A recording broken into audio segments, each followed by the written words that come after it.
আমি উত্তৰ পূৰ্বাঞ্চলত সৰ্বাধিক আসন আশা কৰিছোঁ। সংখ্যাটো মই কৈ নিদিওঁ, কাৰণ এতিয়াও ইলেকশ্যনটো আৰু বহুত বাকী আছে, নটিফিকেশ্যন হ'বলৈ বাকী আছে। আপোনালোকে যদি চায় এইটো বিষয়ত মিলাব নালাগে দেই। যুৱ মৰ্চাত বাইক ৰেলীটো এটা সুকীয়া বিষয় আৰু এইটো এটা বেলেগ বিষয়। এইটো মই কৈহে দিছোঁ। নিউজ নকৰিলেও ভাল আৰু কৰিলেও ভাল, এইটো মই নাজানো। সেইটো আৰু নিজৰ কথা। মানে আমাৰ ইয়াত আপোনালোকে যদি চায় আৱেগতহে চলি আছে, পাৰ্টিবিলাক আৱেগিকভাৱে চলি আছে। ইয়াত বেলেগ পাৰ্টি, বহুত পাৰ্টি আৱেগিকভাৱে চলিছে। তেওঁলোকে ভাবিছে যে বিজেপিৰ এণ্টি ইনকামবেঞ্চি ভোটটো আমি ল'ম। আৰু মই আগতো কৈছোঁ, এবাৰ ভুলকৈ বাজিলে। হিমন্ত বিশ্ব শৰ্মা আৰু নৰেন্দ্ৰ মোদী ডাঙৰীয়াৰ বিৰুদ্ধে কথা কৈ ভোট ল'ম বুলি ভাবিলে ভুল হ'ব। আজিকালি এইটো ভুল হ'ব। এই কথাটো মানে এটা ক'ৰবাত বাজি আছে টিভিত যে তেওঁলোকৰ কথা কৈ ভোট ল'লে, এইটো বেলেগ কথা।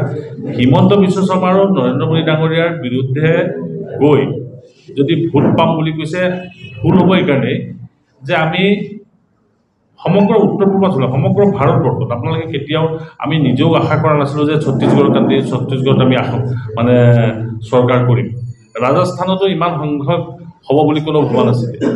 পাৰ্টি উইথ ডিফাৰেঞ্চ বুলি কৈছে, সেইকাৰণে দলটোৱে সকলো মানুহক স্পৰ্শ কৰিবলৈ চেষ্টা কৰিছে।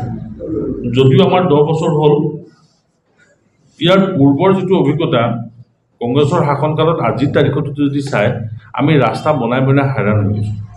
ইমানে ৰাস্তা বাকী থাকিলে, ইমানে কাম সমাজবিলাকত বাকী আছে যে আজিও সম্পূৰ্ণ কৰিবৰ কাৰণে বহুত সময় লাগিছে।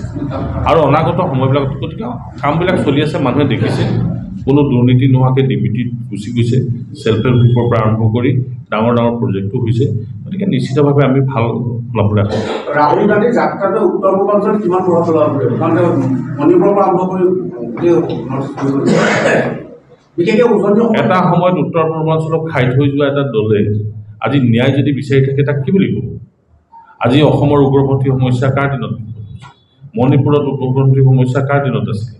নাগালেণ্ডত উগ্ৰপন্থী কাৰ দিনত আৰম্ভ হৈছিলে? বড়োলেণ্ড কাৰ দিনত উত্তপ্ত হৈছিলে? কাৰ্বি আংলং কাৰ দিনত উত্তপ্ত হৈছিলে? যদি তেওঁলোকৰ সেই সময়ছোৱা তেওঁলোকে মনত পেলাইহে আচলতে যাত্ৰাটো কৰিব লাগিছিল। আজি আমি শান্তি পৰিৱেশ আনি দিলোঁ কাৰণে তেওঁলোকে যাত্ৰা কৰিব পাৰিছিলে, নহ'লে কংগ্ৰেছৰ দম আছিলে নেকি যে যাত্ৰা কৰিব পৰা নাই? আলফাৰ বয়স দেখোন পলাই ফুৰিছিলে। আজি আমাৰ চৰকাৰ দিনত আমাৰ বাকী দেশৰ কথা বাদেই দিয়ক, উত্তৰ পূৰ্বাঞ্চলক শান্তি কৰিবৰ কাৰণে প্ৰধানমন্ত্ৰী ডাঙৰীয়াই যিমানবাৰ উত্তৰ পূৰ্বাঞ্চল আহিছে, কোনো প্ৰধানমন্ত্ৰী ইয়াত নাছিলে। আপোনালোকে যদি চাই, মই কাকো কৰা নাই, ময়ো মনমোহন সিঙৰ আসনতে নিৰ্বাচিত হৈ গৈছোঁ। মনমোহন সিঙৰ ঠিকনাই আছিলে গুৱাহাটী। কিমানবাৰ গুৱাহাটীলৈ আহিছিলে? তেওঁ সেই যিটো ঘৰত আছিলে ঘৰটোত আহিছিলে নাই? মই না পৰীক্ষাগৃহবিলাক য'ত ত'ত আছে, সেইটো এটা বেলেগ বিষয়। কিন্তু আজিৰ তাৰিখত উত্তৰ পূৰ্বাঞ্চলক অশান্ত কৰি যোৱা এটা পাৰ্টীয়ে, আমাৰ ভাৰতীয় জনতা পাৰ্টীৰ নেতৃত্বাধীন চৰকাৰখনে শান্তি পৰিৱেশ আনি দিয়াৰ কাৰণেই তেওঁলোকে বাংকাৰ লৈ এতিয়া ঘূৰি ফুৰিব, নহ'লে ক'ত ঘূৰিব পাৰিলে? ঠিকে আছে, কিন্তু একে সময়তে ৰাহুল গান্ধীৰ যিটো যাত্ৰা গুৱাহাটীত হ'ব নোৱাৰিব, অসমত হ'ব নোৱাৰিব, এই কথাবোৰ কি ওলাইছে? কোনে ওলাইছে? কোনেনো মানা কৰিছে? আমাৰ মুখ্যমন্ত্ৰী আৰে গুৱাহাটীত এটা যাত্ৰা, আমাৰ কোনো তেনেকুৱা গুৱাহাটী মাজ ৰাস্তা যাত্ৰা কৰা নাই দেই। আমাৰ যিমান সভা হৈছে চব বাহিৰত সভা হৈছে। আজি যোৰহাট টাউনত আমি সভা কৰিবলৈ পাৰ্মিশ্যনটো মুখ্যমন্ত্ৰীয়ে দেখিছে। মণিপুৰতো চৰকাৰে পাৰ্মিশ্যন দিলে। কোনে দিলে পাৰ্মিশ্যন? অসমত যোৰহাটত থাকিবৰ কাৰণে পাৰ্মিশ্যন কোনে দিছে? আমাৰ চৰকাৰে দি আছে। কিয় দিব? আৰে তোমালোকে আৰে নাই বিচৰা, সেইটো বেলেগ কথা।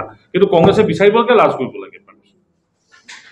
ইমান দিন শোষণ কৰি থৈ গ'ল। আজি কাৰ কাৰণে শোষণিত হৈছিলে? কাৰ কাৰণে আলফা হৈছিলে? তেওঁলোকে কথা আজি যে ন্যায় বিচাৰিছে, কি ন্যায় বিচাৰিছে? আকৌ অন্যায় কৰাটো বিচাৰিছে নেকি তেওঁলোকে? মই নাভাবোঁ যে এইটো আৱেগিক কথা। মই কোৱা নাই। যিদিনাখনৰ পৰা ৰাহুল গান্ধীয়ে নৰ্থ ইষ্টৰ পৰা আৰম্ভ কৰি বুলি যাত্ৰাটো ওলালে, আপোনালোকৰ সকলো কিন্তু এই যাত্ৰাটোৰ পিছত লাগিব। আপোনালোকে আমি অহৰহ কাম কৰি আছো।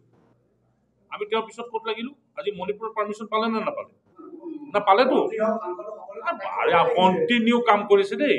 এই কথাটো ক'লে ভুল হ'ব। আজি ৰাহুল গান্ধীৰ যাত্ৰা হওক নহওক, আমাৰ সাংবাদিকসকল আপোনালোকে চাগে জানে, আমাৰ মন কী বাত অনুষ্ঠান অনুষ্ঠিত হয়। আমি ডেইলি কোনোবা নাই কোনোবা বুথত বহিব লাগে কোনোবা মাজত। এইটো আপুনি কি বুলি ক'ব?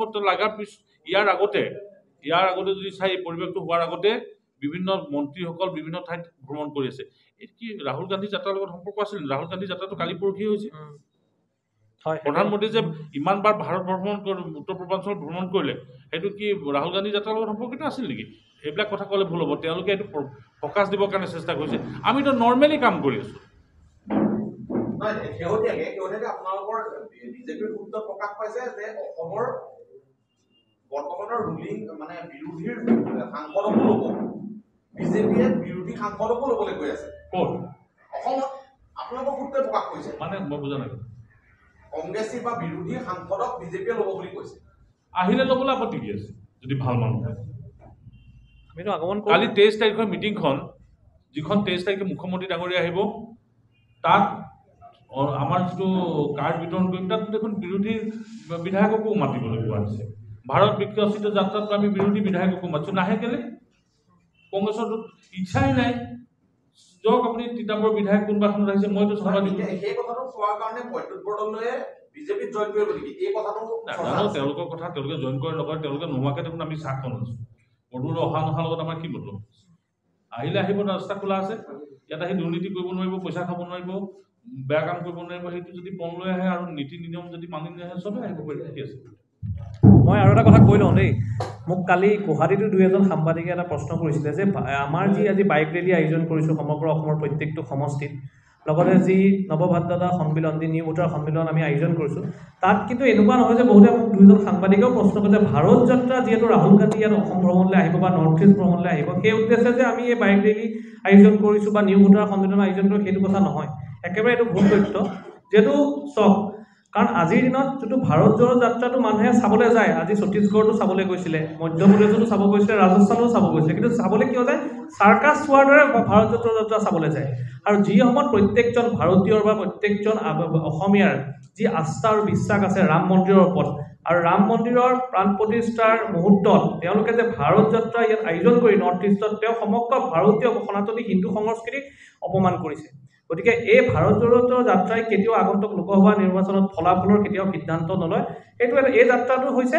সম্পূৰ্ণৰূপে এটা চাৰ্কাছ চাবলৈ যোৱাৰ দৰে যিসকল মানুহে চাৰ্কাছ চাবলৈ যে উপভোগ কৰে ঠিক সেইদৰে ইয়াতো নৰ্থ ইষ্টৰ ৰাইজে চাৰ্কাছ চোৱাৰ দৰে সেইটো উপভোগেই কৰিব আৰু এইটো বাইক ৰেলী আমাৰ কোনো প্ৰত্যুত্তৰ নহয় কাৰণ আমি কেতিয়াও এইটো কাৰণে আমি বাইক ৰেলীও আয়োজন কৰা নাই নিউ ভোটাৰ সন্মিলন আয়োজন কৰা পুনৰ আপোনালোকৰ চেনেলৰ যদি এই কথা তথ্য আপোনালোকক জনাম নিজকে সজাই তুলিবলৈ প্ৰয়োজন এযোৰ প্ৰিয় সাজপাৰৰ ফেষ্টিভেল ব্ৰাইডেল সেকশনকে আদি কৰি পাৰ্টি গেট আপলৈকে মুঠৰ ওপৰত এযোৰ মন পছন্দৰ সাজপাৰৰ বাবে চিন্তা কিহৰ সাজপাৰৰ লগতে উপলব্ধ গহনাও তাতোকৈ ভাল খবৰ লেডিজৰ লগতে জেন্টছ আৰু কিডছৰ সেকশনো উপলব্ধ আপোনাৰ কাষত গিটাৰ থিলছ ক্ৰিয়েশ্যন যোগাযোগ নম্বৰ 7638886024 ঠিকনা near Japorigog LP school Japorigog Guwahati house number 11